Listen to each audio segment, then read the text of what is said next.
Though we have an average experience of no significant differences, they raised our premiums 14.1%. That means we are paying $25,000 a month of money people contribute to this organization for health care.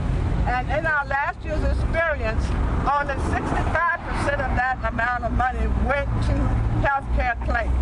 35% of the money is going to Anthem for profit, administrative costs, and to include in lobbying against us $1.4 million per day with the other healthcare groups to fight public policy and healthcare reform. We're paying Anthem $300,000 a year. Now that might be a little bit of change to Anthem, but it's no small potatoes to the Virginia Organizing Project.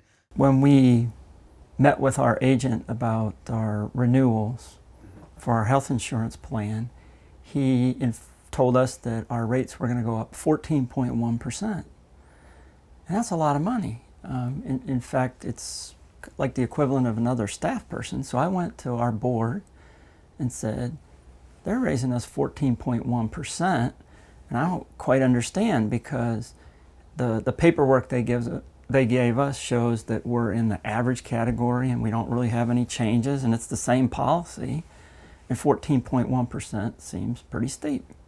And so we thought it was best to go to Anthem and ask them why the increase and why the 14.1% increase.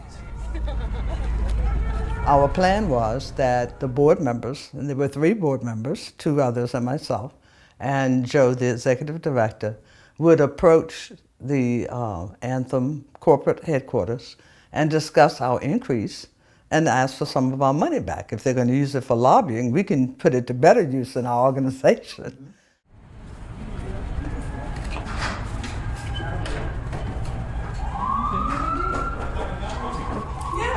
We're customers of Anthem. We're customers. Get her playing? Yeah, come on in. I'd like to talk to somebody about why you increased our rates 14.1%. I can't believe they locked the door. It wasn't like we went in and we fussed with them and they said, hey, please behave and you're going to have to leave. It was nobody said a word, and that door was locked on us. And it was very clear that we had identified ourselves as a customer. And it was very clear that we said we have these questions.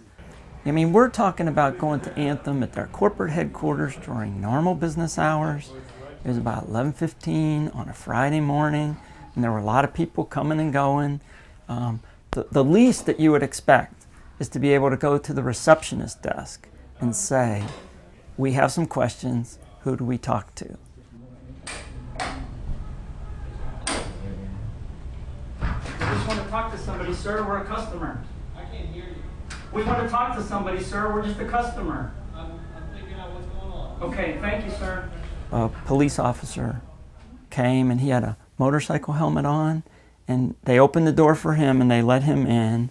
And again, we say, would like to talk to somebody. We're just here to talk to somebody about our 14.1% rate increase. And then the police officer comes back out and they relock the door and he says, you'll have to leave. And we're just trying to say to him, well, we're doing what they told us to do. We came here to get some answers, and we're getting met with a locked door. At that point, a gentleman comes in who I guess represented Anthem. Again, there was no uniform or anything. And he announces that you're trespassing, you have to get out. And we just kind of looked at each other, how can we be trespassing? We think we're customers, we have a valid reason for being there. No one has, responded to the reason for our coming. And he just says, you've got to get out. And then the police say, you must leave or we will arrest you. You're trespassing. The police will be authorized to arrest you. We're a customer, sir. They told me to get on customer service. I'm waiting for Scott Golding. You are being told that right now you are trespassing with this group. You need to leave. Thank you. The officers do what you necessary. The name and number, and that's the only information that he has. There is nobody at this site that can help you. Sir, but they're asking you can ask by a representative to leave the building. No, sir. It's time to leave, man. This is just about greed and force. That's all it is. It's greed and force.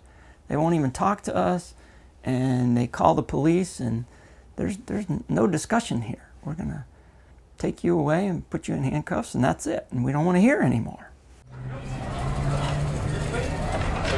You can talk to all the time. Out there, here's my card. You're being asked to leave. I'm not leaving. Hang on. Can I please put my phone away? No, sir. Can I please put the phone away?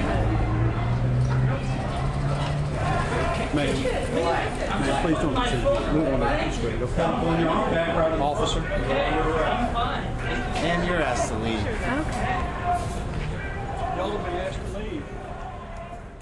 They treated Joe like he had robbed the 7-Eleven.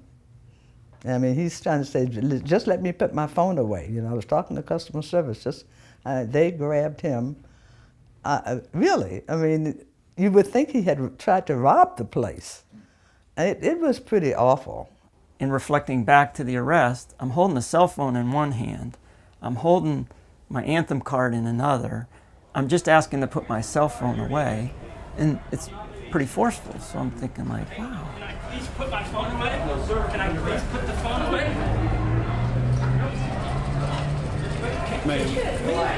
Please don't proceed. We want to straight. Okay. On your background, officer. Instead, it was a little bit too much overdrive for me of thinking, wow, what are we really doing here? We want some alternative to insurance being provided by private companies. We have to find a way to make them more competitive, and not just with them promising. There has to be a mechanism in place.